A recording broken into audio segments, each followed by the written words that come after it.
তোমরা কি ভেবেছো আমার বিয়ে হয়েছে আমার বরের ঘরের লক্ষ্মী আমি? হুম।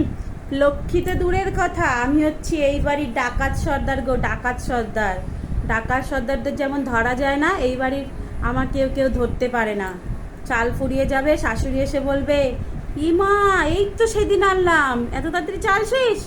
মানে চালটা আমি বাপের বাড়ি দিয়ে এসেছি, বুঝলা। হলুদ শেষ হয়ে যাবে, বলবে এ মা এই তো হলুদ আনলাম, শেষ। মানে হলুদটাও আমি বাপের বাড়ি দিয়ে এসেছি। আমি হচ্ছি ডাকাত সর্দার, শুধু আমাকে খুঁজে পায় না কোনটা কি নিয়েছি। যদি কখনো সোনার জিনিস বা কিছু না পায় বা আলমারির চাবিটা না পায়, তাহলে তো কোনো কথাই নেই, জানো কি করবে?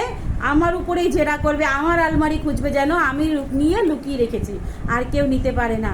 মানে হচ্ছে গিয়ে খুঁজেই পাবে না আমাকে, আমি এমন আছি না, আমাকে খুঁজে পাবে না, এরম হচ্ছে। তো আমি হচ্ছে আমার বরের ডাকাত সর্দার, আমি আমার শ্বশুর বাড়ির ডাকাত সর্দার, বুঝলা।